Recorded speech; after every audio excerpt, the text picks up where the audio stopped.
గెలిచేవారు గెలిచే విధంగా మాట్లాడాలి. ఆమెన్ చెప్తలేరు. మనము ఆమెన్ యవనస్తులారా విజయం పొందుకున్న వ్యక్తులు అని వాక్యం సెలవిస్తుంది. మనం ఆల్రెడీ వీఆర్ విక్టర్ 1. మనం గెలవడానికి పోతలేమండి, గెలిచిన నుండి అత్యధికమైన విజయంలోకి పోతున్నాం.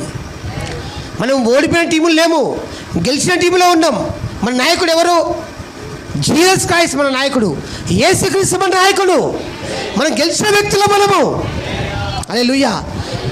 అందుకే నువ్వు గెలిచిన వ్యక్తులకి నువ్వు మాట్లాడు. ఆమెన్. నీ కుటుంబంలో ఉన్న పరిస్థితుల గురించి మాట్లాడద్దు. పరిస్థితులను గద్దించు. వ్యతిరేక పరిస్థితులు గద్దించమని చెప్పు, గద్దించు, అవి మొత్తం వెళ్ళిపోతాయి. హల్లెలూయా. కాబట్టి చాలా ప్రాముఖ్యం. ఇక్కడ వీళ్ళు పని చేసిళ్ళు. దేని మీద పని చేశారు? వారికి ఏమైతే నమ్మకం ఉన్నదో ఆ నమ్మకం